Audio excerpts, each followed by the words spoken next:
साहब के चरणों में कोटि कोटि बंदगी करते हुए पूज्य संत समाज और साहब के नेमी प्रेमी सभी भक्तजनों को सप्रेम साहेब बंदगी।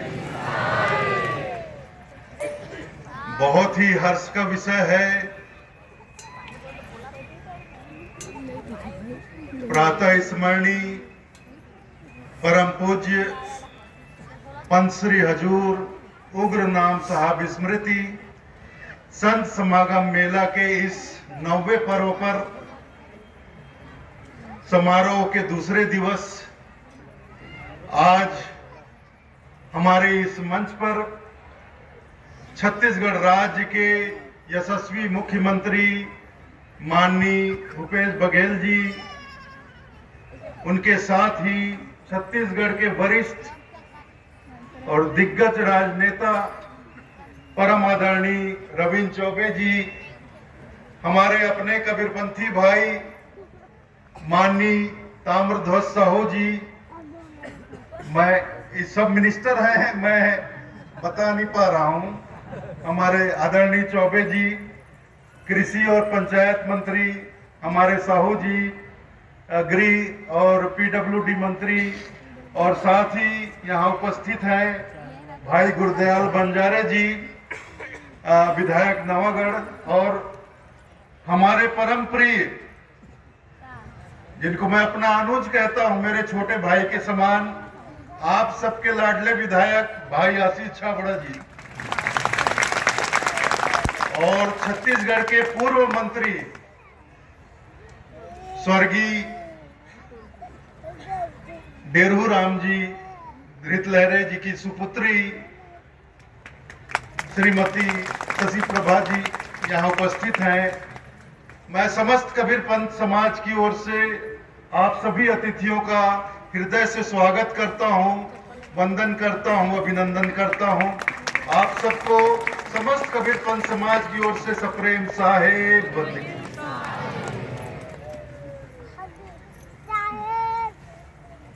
माननीय मुख्यमंत्री जी, ये जो साहब बंदगी है, ये कबीरपंथ का एक अभिवादन है और बड़ा ही सुंदर अभिवादन है। इस अभिवादन में जब हम बंदगी अर्थात बंधन करना, हम बंधन करते हैं तो किसी व्यक्ति को नहीं करते हैं। ये घट घट में विराजमान जो साहब है, जिसको हम परमात्मा कहते हैं, कबीरपंथी लोग उनको साहब कहते हैं। तो घट घट में जो साहब विराजमान है, परमात्मा विराजमान है, हम उनको वंदन करते हैं। इसलिए आप देखेंगे साहब की वाणी भी है, साहब तेरी साहबी सब घट रहा समाए, जो मेहंदी के पात में लाली लखी न जाए। मेहंदी का पत्ता तो हरा होता है, पत्ता देखने पर उसके अंदर छुपी हुई लाली नजर नहीं आती, लेकिन मेहंदी के हर पत्ते में लाली छुपी होती है। ठीक उसी प्रकार हर प्राणी के अंदर वो परमात्मा व साहब विराजमान है। भले ही इस चर्म चक्षु से नजर ना आते हो, लेकिन साहब जो है, परमात्मा जो है, हर घट में विराजमान है। तो हम कबीरपंथी लोग जिसे भी हम हाथ जोड़कर बंदगी करते हैं, तो उसके भीतर बैठे हुए साहब को, परमात्मा को हम बंधन करते हैं, बंदगी करते हैं। इसलिए आप देखेंगे एक छोटा सा बच्चा भी हमारे पंथ के किसी बुजुर्ग संत महात्मा को हाथ जोड़कर बंदगी करता है, तो प्रति उत्तर में वो बुजुर्ग संत महात्मा भी उस छोटे से बच्चे को हाथ जोड़कर साहेब बंदगी बोलते हैं, क्योंकि वो परमात्मा, वो साहब उस बच्चे के घट में भी विराजमान है। तो ये इतना सामंजस्य स्थापित कर देता है, सारे भेदभावों को मिटा देता है। और अभिवादन में तो देखिए थोड़ा सा भेद नजर आ जाता है। जैसे मैं किसी की मतलब आलोचना वाली बात नहीं है, एक दृष्टांत के रूप में, जैसे बराबर के लोगों को राम राम बोलो तो वो भी राम राम बोलता है। लेकिन किसी बड़े को राम राम बोलो तो जी तेरा बेटा है, जी तेरा बेटा। और कोई पैसे से बहुत बड़ा आदमी है, उसको कोई गरीब आदमी राम राम बोले तो हाथ भर हिला देता है। तो थोड़ा सा भेद आ जाता है, लेकिन कबीर पंथ में ऐसा नहीं होता है। ये साहब बंदगी हम सबको एक ही धरातल पर खड़ा कर देता है, सारे भेद मिटाकर, चाहे ऊंच जाति पाति, अमीरी गरीबी, छोटे बड़े, सबका भेद मिटाकर हम सबको एक ही धरातल पर लाता है। और वैसे भी देखिए कबीर पंथ जो है ये किसी जाति विशेष वर्ग विशेष का पंथ नहीं, किसी संप्रदाय विशेष का पंथ नहीं। कबीर पंथ में सभी जाति, सभी वर्ग के लोग, सभी संप्रदाय के लोग आपको मिलेंगे। कबीर पंथ में जितने हिंदू हैं, मुसलमान उतने नहीं है, लेकिन थोड़े बहुत तो जरूर हैं। आपके उत्तर प्रदेश में, आपके हैदराबाद की तरफ आप चले जाइए, वेस्ट बंगाल में चले जाइए, तो मुसलमान भी आपको कबीरपंथी मिलेंगे। और हिंदुओं में ब्राह्मण भी मिलेंगे, क्षत्रिय भी मिलेंगे, वैश्य भी मिलेंगे, और हर तरह के जाति के लोग आपको मिलेंगे, हर वर्ग के लोग मिलेंगे। और देखिए, जब कबीर पंथ का कहीं भी कोई समारोह होता है तो वहां आपको भेदभाव दिखलाई नहीं पड़ता, कभी नहीं मिलेगा कि किसी वर्ग विशेष के लिए बैठने के लिए अलग से व्यवस्था की गई हो और औरों के लिए अलग व्यवस्था की गई हो, कभी देखने को नहीं मिलेगा। कबीर पंथ के पंडाल में जो भी आता है साथ साथ ही बैठता है। तो कबीर पंथ में एक संगत है, एक पंगत है और एक ही रंगत है। इस पंडाल में देखो, ब्राह्मण बैठा है, ब्राह्मण भी बैठे होंगे, उसके बिल्कुल बाजू में हो सकता है कोई अन्य जाति का। मतलब आम तौर पर ऐसा भी होता है कि वर्ण भेद बहुत हजारों वर्षों से, इतने वर्ण भेद का जो वर्ण भेद की जो जड़ है इतनी गहराई तक हमारे दिल दिमाग में उतरी हुई है कि ये भेदभाव हम छोड़ नहीं पाते हैं। और ये आपके वर्ण व्यवस्था नहीं तो मैं बहुत विनम्रता से कहूंगा कि हिंदू संप्रदाय जो बिखरा, इसके लिए जिम्मेदार केवल और केवल वर्ण व्यवस्था। हालांकि वर्ण व्यवस्था समाज, हिंदू संप्रदाय की व्यवस्था के लिए, संप्रदाय की व्यवस्था सुचारू रूप से अच्छे ढंग से चलता रहे, इसके लिए तैयार किया गया कि ब्राह्मण जो वर्ग के लोग हैं वो पठन पाठन करे, अध्ययन करे, पढ़े लिखे विद्वान बने और समाज को भी शिक्षित करे। क्षत्रियों को ये जिम्मेदारी दी गई कि आप राज्य की, समाज की आप सुरक्षा करें। वैश्यों को जिम्मेदारी दी गई कि आप व्यापार करें। जहां जहां भी समाज है, लोग निवास करते हैं, वहां तक आप रोजमर्रा की आवश्यक वस्तुएं उन तक उपलब्ध कराएं। ये व्यापार है, वाणिज्य है। ये वैश्यों को दी गई। और एक सूत्र भी कहा गया। तो जो मतलब इस तरह के कार्य दिए गए कि जैसे कपड़ा धोना, किसी के लिए जूते चप्पल बनाना, या और भी बहुत तरह के काम ऐसे, तो इसमें कोई भेदभाव नहीं था, ऊंच नीच नहीं था। यह व्यवस्था जब तैयार की गई तो ये बिल्कुल हॉरिजॉन्टल था, पैरेलल था, समानांतर था। लेकिन पता नहीं कब, कैसे, किस काल में ये व्यवस्था वर्टिकल हो गया, खड़ा हो गया। और यह व्यवस्था जब खड़ी हो गई तो जिसे शूद्र कहा जाता वो बेचारा सबसे नीचे दब गया, उसके ऊपर शूद्र आ गया, शूद्र के ऊपर क्षत्रिय आ गया और सबसे ऊपर ब्राह्मण खड़ा हो गया। इस तरह समाज में भेदभाव उत्पन्न हो गए।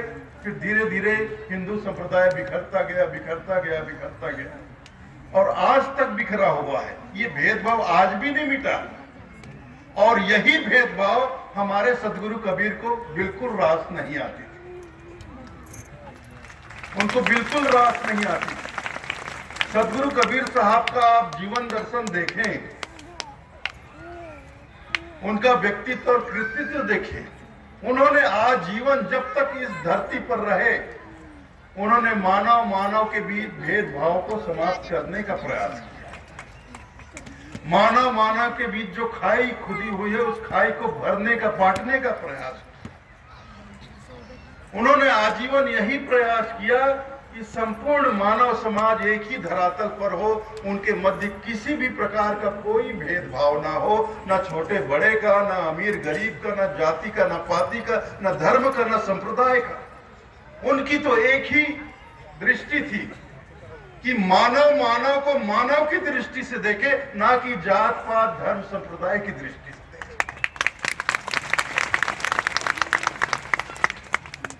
तो इसी कार्य के लिए हमारे सदगुरु कबीर साहब 600 बरस पहले 120 बरस तक लगे रहे।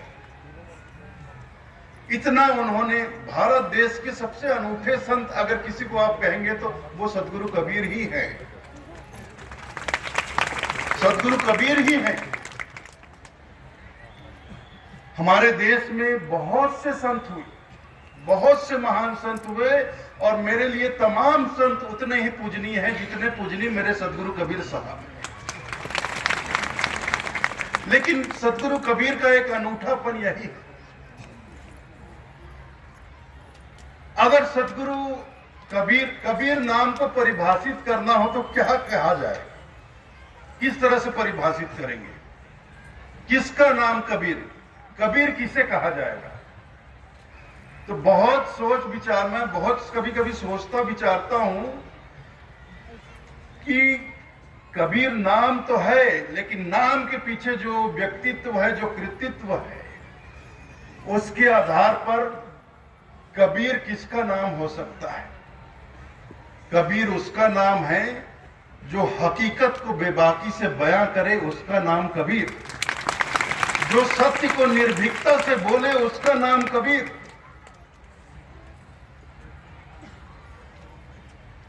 सदगुरु कबीर का जीवन ऐसा नहीं था कि तंबूरा या मंजीरा लेकर किसी मठ मंदिर में बैठकर भजन गाते हुए बीत गया।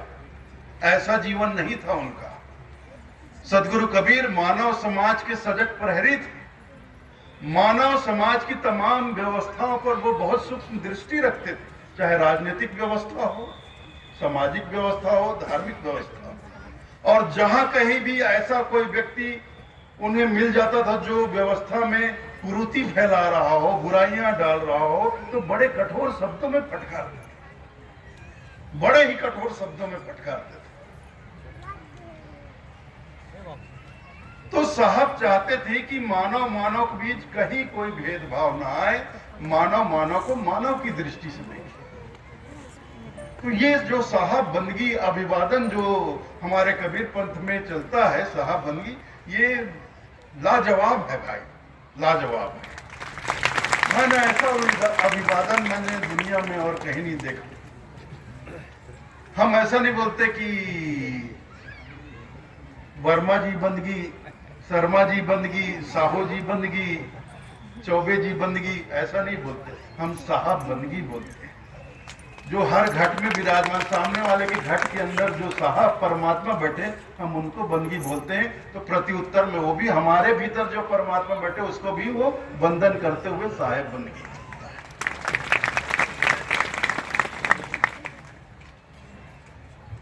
तो ये कबीर पंथ में बहुत सी अच्छी बातें हैं। उनमें से एक ये कबीर पंथ का अभिवादन भी है। अब इतना समय नहीं है कि मैं बहुत सी बातें बताऊं आपको। बहुत अच्छा लग रहा है। 2 साल तो कोरोना में मेला हम तो आ ही नहीं सके। वो चालू है। फिर पिछले बरस हुआ, पिछले बरस मैं आया, एक ही दिन रहा, रात को चला गया।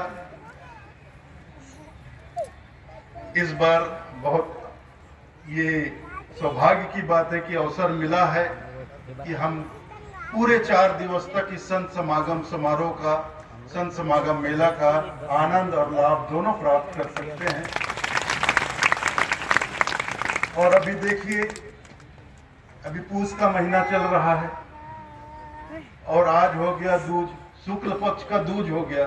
अब ये 12-13 दिन में पूष पूर्णिमा आ जाएगा, जिसको हम लोग छत्तीसगढ़ी लोग क्या बोलते हैं, छेरछेरा पुन्नी। छेरछेरा पुन्नी के दिन हमारे छत्तीसगढ़ के परंपरा है छेरछेरा मांगे के। छेरछेरा माई कोठी धान ला, और तो हमारे छत्तीसगढ़ के माई कोठी खुदे चल के आगे आए कि नहीं आए बताओ। हमारे छत्तीसगढ़ के माई कोठी कौन है? छेरछेरा के जो आने वाला महीना चला थे, तो ये अवसर में हम मांगे में काबर कमी करे, तो खर्रा में मांग शुरू कर दो, शुरू कर दो। माननीय आदरणीय मुख्यमंत्री जी,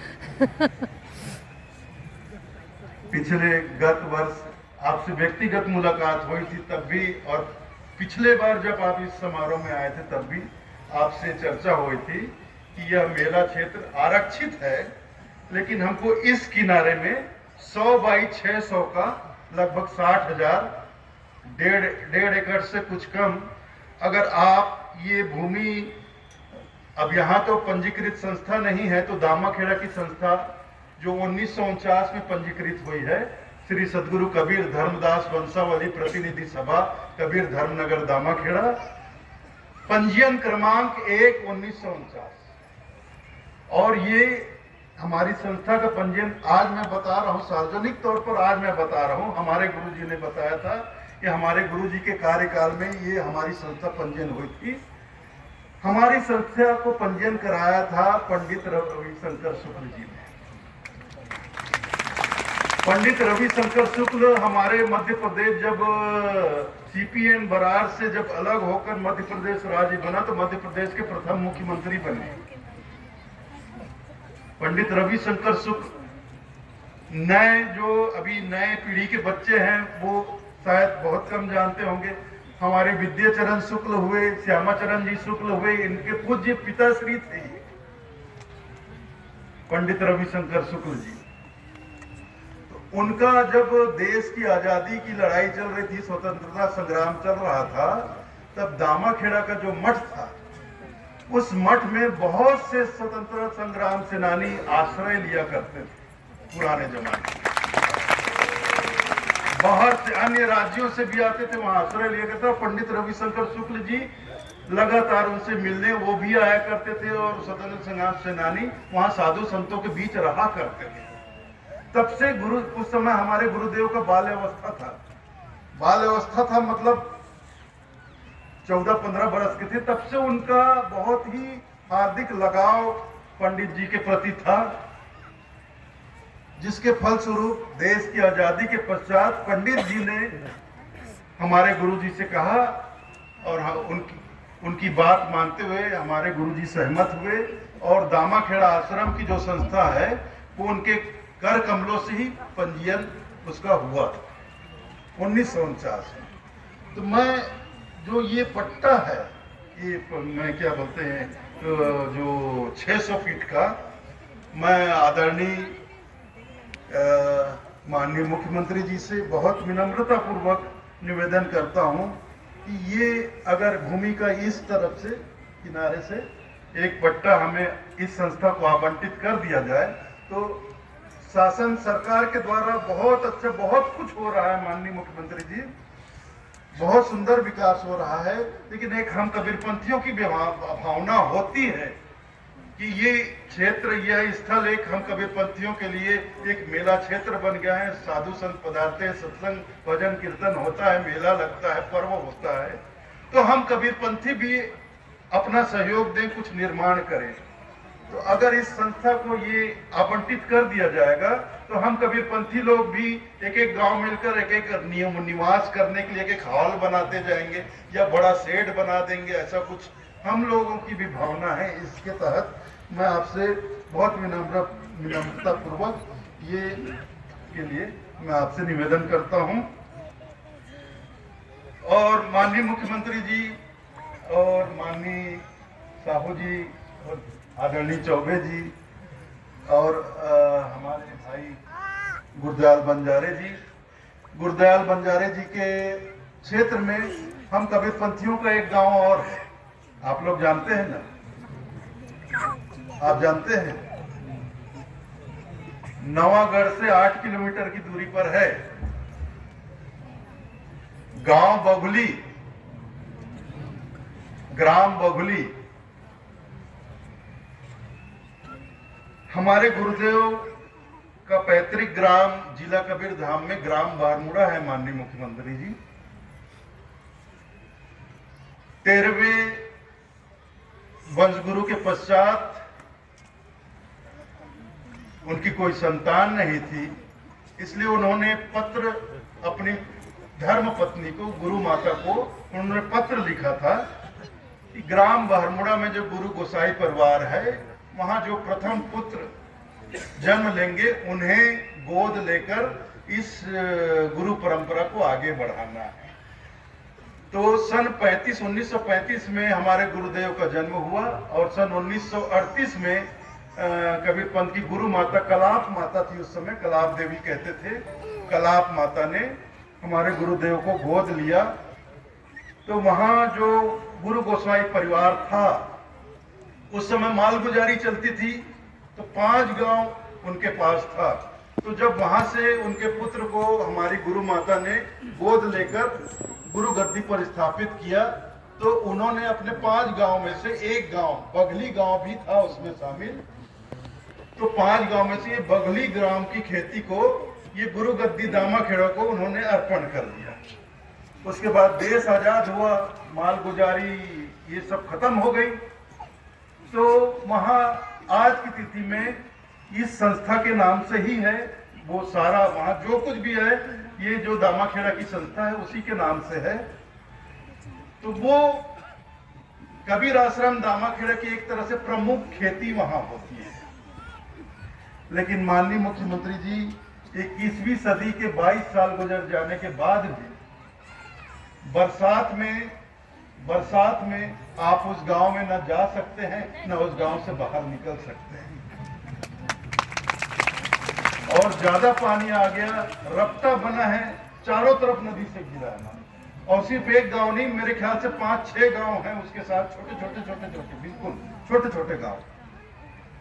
वहां ऐसी विकट स्थिति हो जाती है माननीय मुख्यमंत्री जी, जब बारिश का मौसम आता है, जब पानी चढ़ जाता है, तो अगर आदमी बीमार मरता भी क्यों न रहे, वो बाहर नहीं निकल पाता है मुख्यमंत्री जी। वहां के लिए मैं आपसे बहुत ही विनम्रता से हाथ जोड़कर ये मैं निवेदन करूंगा, विशेष तौर पर निवेदन करूंगा माननीय मुख्यमंत्री जी, कि ग्राम बघली, जनपद पंचायत नवागढ़,